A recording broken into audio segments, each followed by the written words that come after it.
신약성경 베드로후서 제3장 13절에서 18절까지 하나님의 말씀을 봉독해 올립니다. 그러나 우리는 주님의 약속을 따라 정의가 깃들여 있는 새하늘과 새 땅을 기다리고 있습니다. 사랑하는 여러분, 여러분이 이것을 기다리고 있으니 티도 없고 흠도 없는 사람으로 아무 탈이 없이 하나님 앞에 나타날 수 있도록 힘쓰십시오. 그리고 우리는 주님의 오래 참으심이 구원을 위한 것이라고 생각하십시오. 그것은 우리의 사랑하는 형제 바울이 자기가 받은 지혜를 따라서 여러분에게 편지한 바와 같습니다. 바울은 이 모든 편지에서 이런 것을 두고 말하고 있는데 그 가운데는 알기 어려운 것이 덜어 있어서 무식하거나 믿음이 굳세지 못한 사람은 다른 성경을 잘못 해석하듯이 그것을 잘못 해석해서 마침내 스스로 파멸에 이르고 말 것입니다. 그러므로 사랑하는 여러분, 여러분은 이 사실을 미리 알고 불의한 자들의 유혹에 휩쓸려서 자기의 확신을 잃는 일이 없도록 주의하십시오. 우리의 주님이시며 구주이신 그리스도 예수에 대한 지식과 그의 은혜 안에서 자라십시오. 이제도 영원한 날까지도 영광이 주님께 있기를 빕니다.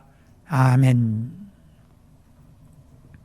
본문 13절에 나오는 끝부분에 새 하늘과 새 땅을 기다리고 있습니다 라는 말이 나옵니다. 그리고 14절에 연이어서 이 말씀을 이렇게 받습니다.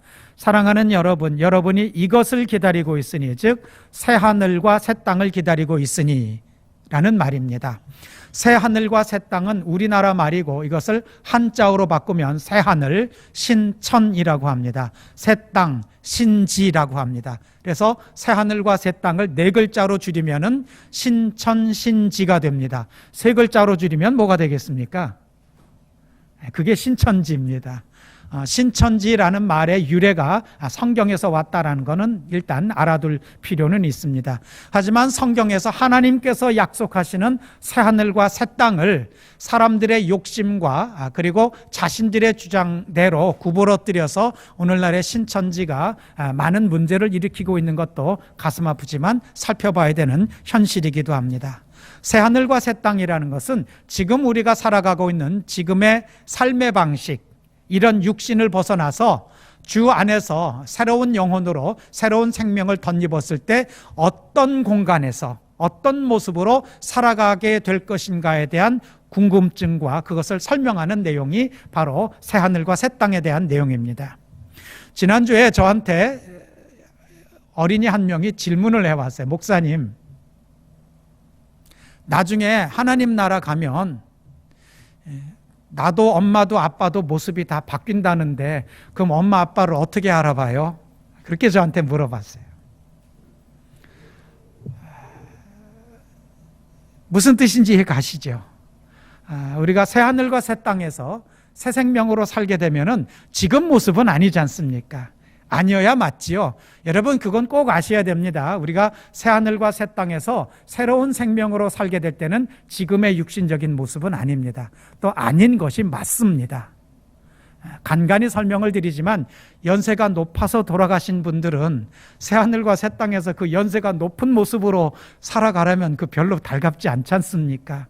교통사고로 돌아가신 분, 장애가 있었던 분들, 자기 얼굴이나 키가 마음에 안 들었던 사람들, 새하늘과 새 땅에서도 그렇게 살으라면 그 하나님 뜻은 아마 농담 삼아서 말씀은 드리지만 새하늘과 새 땅에서 살아갈 모습이 지금 이대로의 모습은 아니라는 것은 어린아이도 사실은 알고 있습니다. 그래서 그 아이는 물어본 겁니다. 예승이에요. 순간에 생각을 해봤습니다. 얘가 엄마 아빠를 굉장히 좋아하는구나. 여기서도 우리 엄마 우리 아빠 아들인 것이 너무 좋아서 새하늘과 새 땅에서도 난 우리 엄마 아빠 다 만나야 되는데 못 알아보면 어쩌나 라는 아주 깨끗하고 맑은, 그렇지만 굉장히 중요한 질문입니다.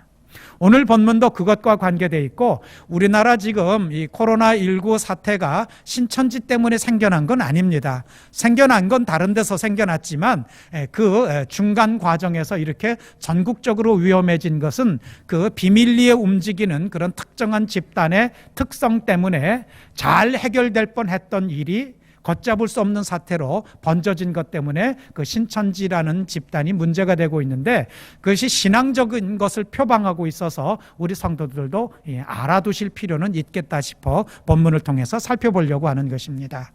지금의 우리 몸, 지금 살아가는 방식, 지금 얼굴 알아보고 함께 지내는 가족관계, 이런 것 위에 이루어질 그런 것을 넘어서 하나님께서 우리에게 허락하여 주실 새하늘과 새 땅, 새로운 삶은 어떤 것일까? 그것에 대한 가르침인데, 내용을 설명하는 것보다 본문에 내용이 나와 있지는 않습니다. 그리고 심지어는 이 글을 쓰시는 분이 사도인 베드로신데, 그분도 나도 잘 모른다, 나도 다 아는 것은 아니다 라는 내용이 본문에 나옵니다. 이제 16절 보시기 바랍니다. 15절 중간에서부터 16절까지 그 내용이 나오는데, 우리의 사랑하는 형제 바울이 자기가 받은 지혜를 따라서 여러분에게 편지한 바와 같습니다.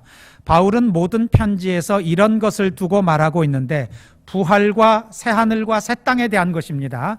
바울의 여러 가르침 중에서 오늘 본문에서 베드로가 지금 언급하고 있는 이야기는 사람의 죽음 이후의 부활과 새하늘 새 땅이 이루어지는 것에 대한 그런 내용인데, 이것을 두고 말하고 있는데, 그 가운데는 그런 설명과 가르침 중에서는 알기 어려운 것이 덜어 있어서, 이 대목에서 관심 있는 분들은 베드로전서 15장 기록해 두시고 찾아보시면 좋습니다. 부활에 관한 것들이 설명되어 있고, 데살로니가 전서 5장 이렇게 기록해 두시기 바랍니다. 거기에는 주님께서 재림하실 때 새하늘과 새 땅이 이루어지는 과정에 대한 설명들이 있습니다.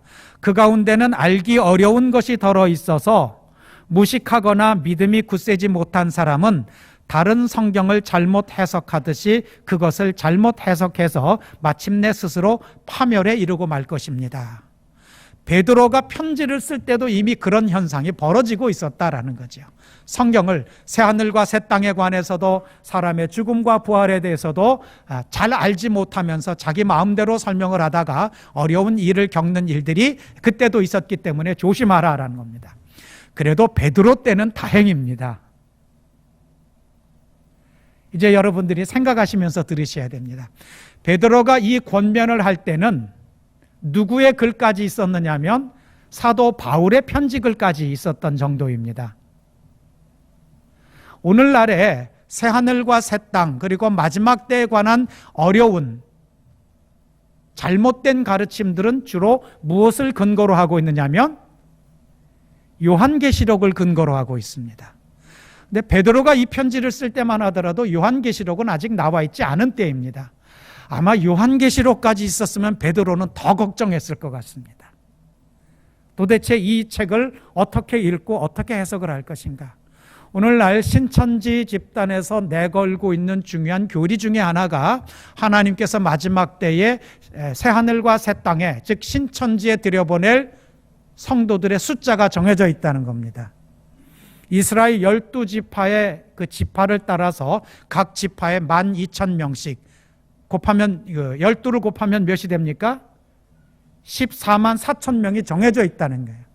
그 사람들만 새하늘과 새 땅에 들어가고, 거기에 들어갈 사람들을 모으고 훈련하는 것이 신천지의 사명이라는 겁니다. 성경에 이 말이 있을까요? 없을까요? 비슷한 말은 있습니다. 각 지파별로 12,000명씩 14만 4천 명이 구원받을 것이라는 그 말씀이 요한계시록이 없는 게 아닙니다.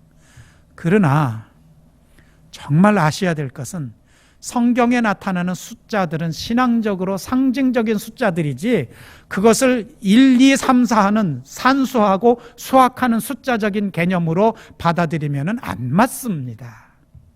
그런 점에서 문제가 생깁니다.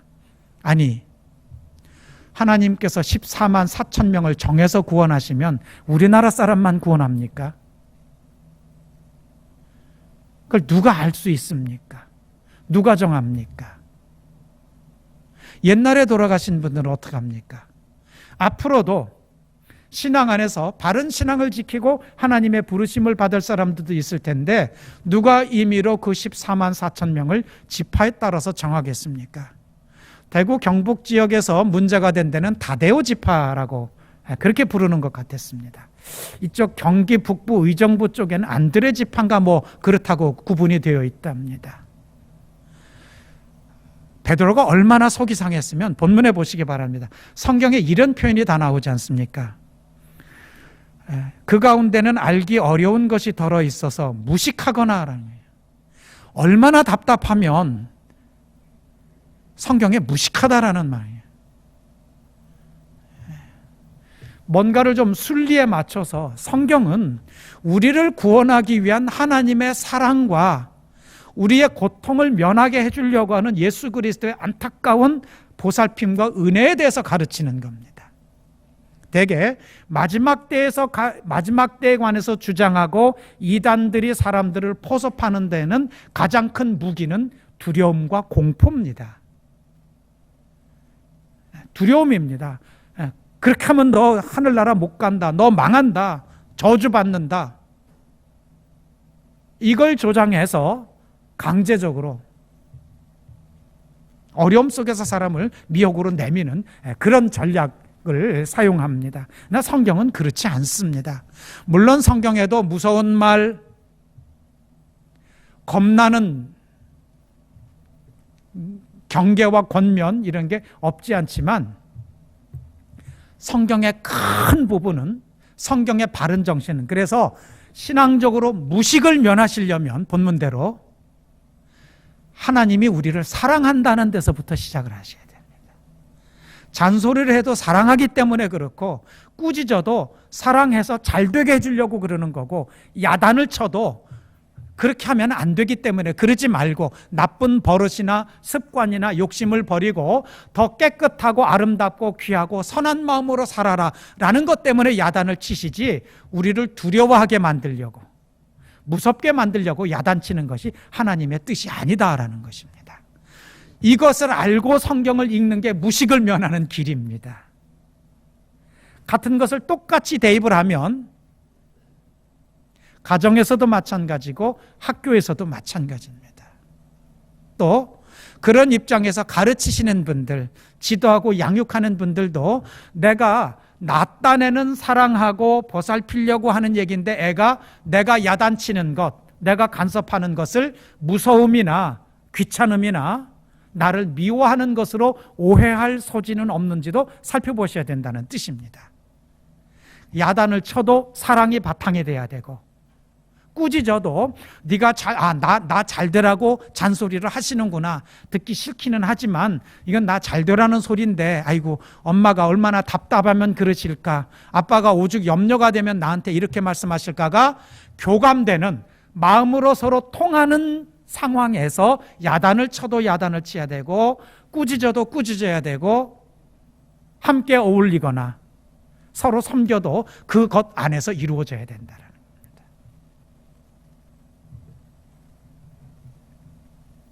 첫 번째가 무식한 것. 기본적으로 하나님이 우리를 사랑하시고 우리가 잘 되기를 바라셔서 모든 것을 준비하고 일깨우는데 그 가운데는 우리가 정의 말을 안 들으면 야단도 치시고 겁도 주시기는 하지만 그래도 근본은 사랑이다라는 것을 이걸 모르면 무식한 것이 되게 됩니다. 이것 때문에 교회를 다니는 거예요, 여러분. 하나님이 우리를 사랑하시기 때문에 교회를 다니는 거예요. 우리의 영혼이 아름답고 선한 하나님의 초대를 온전하게 그 안식에 들어가기 위해서 예배를 드리고 신앙생활하는 것이지 벌받지 않으려고 저주받지 않으려고 그렇게 하면 혼나니까 그렇게 해서 신앙생활하는 건 아닌 겁니다. 베드로 사도가 무식이라는 말을 할 때 가장 큰 그 부분이 바로 그겁니다. 요거 적용하면은요 살아가는 동안에도 많은 문제가 해결됩니다.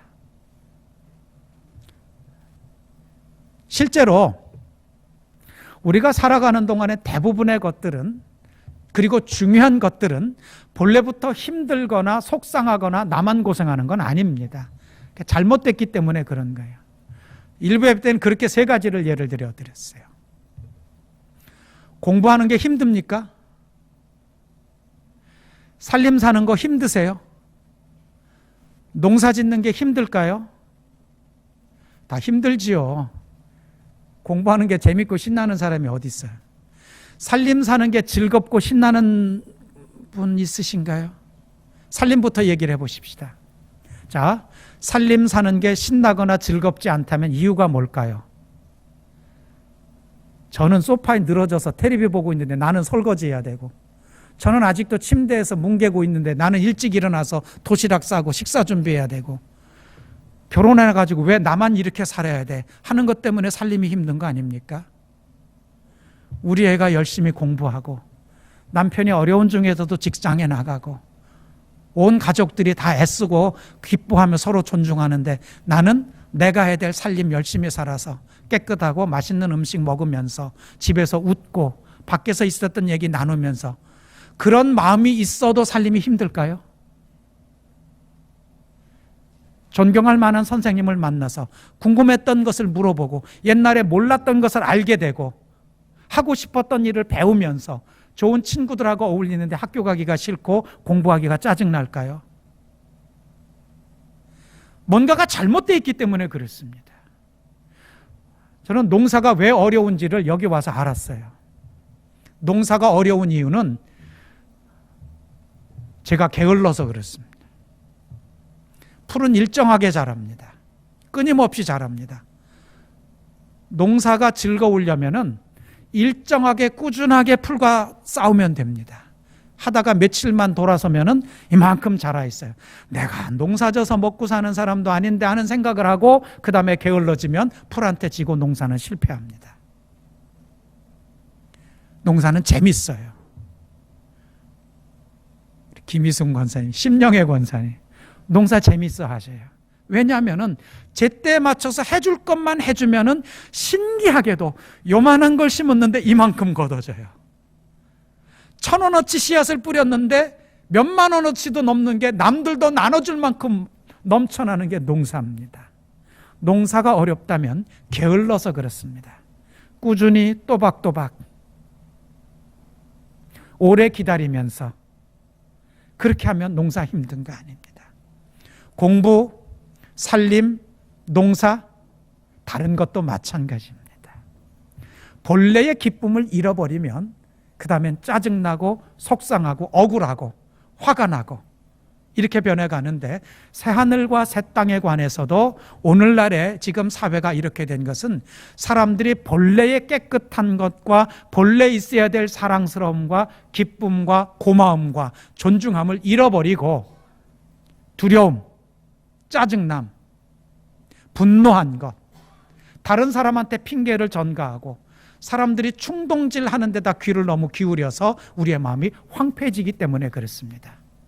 무슨 소리를 들으면 화부터 나고, 저런 인간들 때문에, 이단이기 때문에 좀 조심스럽긴 하지만 신천지라고 병균 펴뜨리려고 작정해서 그렇게 했겠습니까? 그 사람들의 예배나 그 포교 방식의 비밀리에 또 사실과 다른 이야기들도 그냥 감추고 그러는 특성 때문에 그것이 진원지가 돼서 폭발적으로 늘어났지, 그 사람들이라고 일부러 병균을 퍼뜨리려고 교회들에 숨어 다니면서 그러겠습니까? 거기까지는 아마 아닐 겁니다. 하지만 그로 인한 결과가 이렇게 치명적이다 보니까 더 분노하고 손가락질하고 미워하는 일로 온 나라가 더 어려움을 겪습니다. 지금은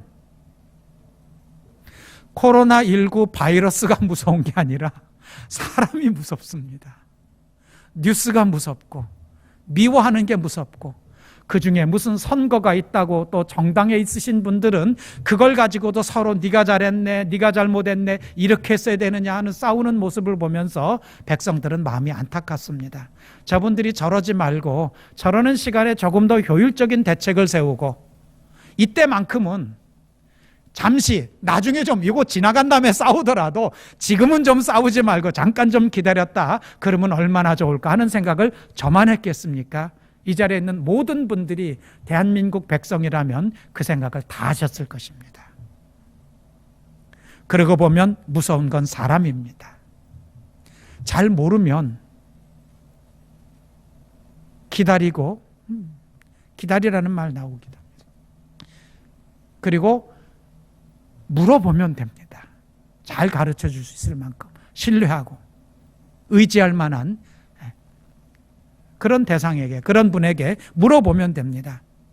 또 실제로 베드로 사도쯤 됐는데도 나도 모르겠다. 저도 예승이한테 정답을 못 가르쳐 줬습니다. 왜냐하면 저도 모르기 때문에.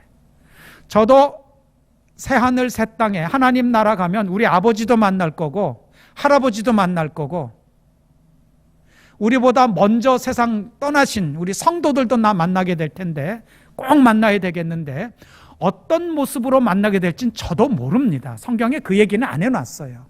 어떤 모습으로 변모될지는 성경에 기록되어 있지 않습니다. 어떤 분들은 그 얘기를 해요. 그래도 예수님은 부활하셨을 때 돌아가시기 전의 모습으로 제자들에게 나타나셨지 않느냐. 근데 그게 꼭 정답이 아닙니다. 여러분 그거 아셔야 됩니다. 제자들을 위한 예수님의 배려의 모습이 부활 때 돌아가시기 전의 모습으로 보이셨던 것이지, 그럼 하나님 나라에서도 새하늘과 새 땅에서도 우리 예수님은 손바닥에 못자국 있고 옆구리에 창에 찔린 채로 면류관으로 머리 다 찢긴 채로 그런 채로 계시겠습니까? 아닙니다. 설교 앞부분에서 말씀드렸지만 교통사고 당하셔서 온 삭신이 부서진 분들은 하나님 나라에서 어떤 모습으로 계시겠습니까? 이런 부분은 하나님이 일일이 우리에게 안 가르쳐 주셨습니다. 저는 임혜빈 권사님이 하나님 나라에서 어떤 모습일지를 제가 지금 짐작할 수 없지만 한 가지는 알아요. 임혜빈 권사님 하나님 나라 가시고 나도 하나님 나라 가게 되면 내가 임혜빈 권사님을 알아볼 수 있다는 거예요. 심준영 집사님이 어떤 모습이고 김현동 집사님이 어떤 모습일런지 모르지만 하나님 나라에서 만나면 예승이는 우리 엄마 우리 아빠를 알아볼 거라는 거예요. 그것 이상은 성경에 나와 있지를 않습니다. 설명을 안 해놨어요. 그렇지만 저는 염려하지 않습니다. 우리 아버지 난 알아볼 거고 우리 아들도 알아볼 거고 김주호 장로님 알아볼 거예요. 나는요. 우리가 소중한 분들이 있고 그분들을 다시 만날 것이라고 되어 있기 때문에 그분들은 걱정 없어요. 나만 잘하면 돼.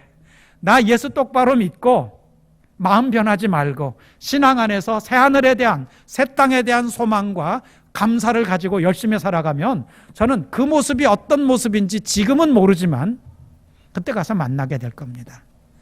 12,000명 안에 있는지 14만 4천 명 안에 있는지 나 그거 내 명단을 내가 어디 가서 확인하겠습니까? 내가 모르는 걸 그 사람이 아는 그런 신앙생활을 해오지는 않았습니다. 여러분들도 그러셨으면 좋겠습니다. 두려워하지 마시고 겁내지도 마시고 꼭 한 가지 분명히 아셔야 될 것은 우리가 정말 알아야 될 필요가 있으면 하나님께서 알려주십니다.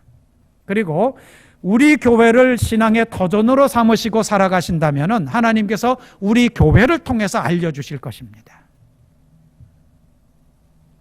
우리 교회에서 깨닫지 못하는 것을 다른 데 가가지고 깨달으시겠습니까? 또 이 세상에 어떤 교회는 알려주고 어떤 교회는 안 알려주고 그러겠습니까? 아닙니다.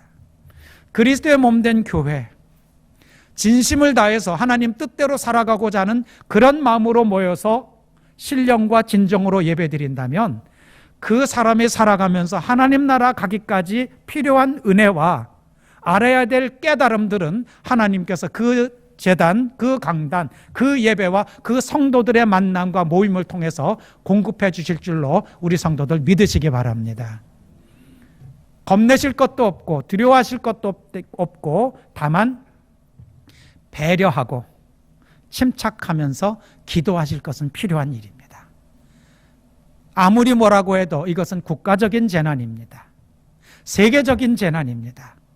조금씩 다 같이 참여하고 조금씩 다 같이 조심해주고 만약에 국가에서 당부를 하고 부탁을 한다면 함께 모이는 것도 우리가 미뤄둘 수도 있습니다. 그게 믿음이 약한 것도 아니고 신앙이 부족해서도 아닙니다. 여러 사람 모인데 마스크 쓰고 가라면 마스크 쓰는 그것도 배려하는 마음이고 관심 갖는 일이기도 합니다. 나는 그렇게까지는 안 해도 별로 괜찮을 것 같다 하는 분들은 그거라고 또 잘못한 것도 굳이 아니라고 저는 생각을 합니다. 중심은 내 생각이냐 아니면 다른 이들과 하나님 뜻 안에 내가 뿌리를 내리고 있느냐, 여기에 따라서 생각하시고 행동하시면 될 줄로 압니다. 곧이어 학교들이 문을 열고 학생들이 또는 어린이들이 여러 사람이 모인 자리로 나가야 되는데 당장 오늘 주일 지나서 월요일 날 어떤 식으로 전개될런지는 모릅니다. 하지만 우리 성도들 두렵거나 걱정하는 마음에서가 아니라 다가오는 대로 차분히 맞이하고 씩씩한 마음으로 튼튼한 믿음으로 잘 건너가는 그런 슬기로운 그런 삶을 사시기를 부탁을 드립니다. 그리고 조금씩 시간을 내서 기도해 주시기를 부탁드립니다. 하나님, 이 일이 우리나라를 위축하게 만들지 말고 관계를 부서지게 만들지 말고 또 힘들게 하루하루 열심히 일해서 살아가야 되는 분들, 소규모로 사업을 하시는 분들, 대규모로 기업을 경영하는 분들, 해외 관계돼서 거래를 해야 되는 분들, 모두가 다 해당되는 이 일에, 이럴 때 우리나라는 이런 위기가 닥치면 또 단결을 잘 해왔지 않습니까?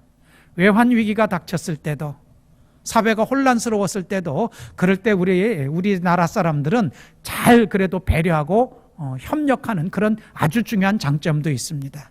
이럴 때 좀 교회가 좋은 일로 앞장섰으면 좋겠습니다.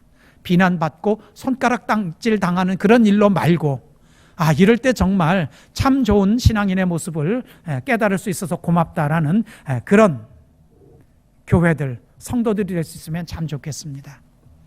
한 주일 동안 우리 성도들 이 마음으로 지내주시기를 부탁을 드립니다.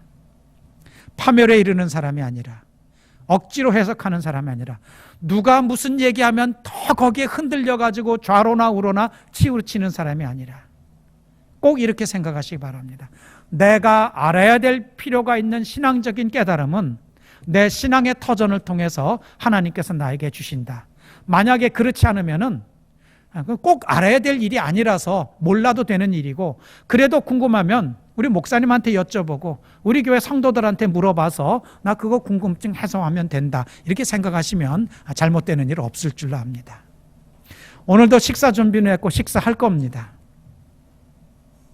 다음 주는 몰라요. 맛있게 식사하시고 웃으면서 인사하시고, 가급적 걱정해서가 아니더라도 배려해서 직접적인 접촉은 피해달라는 당부를 해오니까 우리도 그저 참여하시면 좋습니다. 우리의 신앙이 이럴 때 더 선명하게, 또 우리의 기쁨과 자랑스러움이 이럴 때 더 분명하게 우리 마음에서 서로를 향하여 우러나와서 나누어짐을 감사하며 한 주간도 은혜 속에서 잘 보내시고 기뻐하시고 행복한 모습으로 살아가시는 모든 분들이 되셔서 주님을 기쁘게 할 수 있기를 주님 이름으로 축원을 드립니다. 기도하겠습니다. 하나님 아버지, 한결같이 하나님께서 우리에게 원하시는 것이 있을 줄 믿습니다. 어떤 일에도 굴복하거나 두려워하지 아니하고 받은 바 은혜를, 붙잡은 바 주님을 굳게 마음속에 받아들여 좌로도 우로도 치우치지 아니하고 세상에 흔들리지 아니하고 조심스럽게 잘 살아가는 하나님의 자녀가 되기를 원하나이다. 하나님 도와주셔서 그래도 걱정될 때 능력으로 지켜주시고, 그래도 염려가 될 때 하나님의 구원의 팔로 감싸 안아 이 어려운 시기를 잘 이겨낼 수 있도록 돌봐 주시옵소서. 경제적인 어려움도 이겨내게 도와주시며 사람들을 서로 못 믿는 것도 극복하도록 도와주시옵소서. 하나님 아버지, 입에서 더 부드러운 말이 나가도록 주여 우리의 입을 주장하여 주시고, 생각을 거칠게 하지 아니하도록 생각에도 자물쇠를 채워주셔서 나쁜 쪽으로는 열리지 않고 닫혀버리도록 주여 보호하여 주시옵소서. 오늘도 주님 앞에 나와 소망 중에 감사하며 예배드림을 하나님 앞에 감사드리옵고 예수님 이름으로 기도드립니다. 아멘. 다 함께 자리에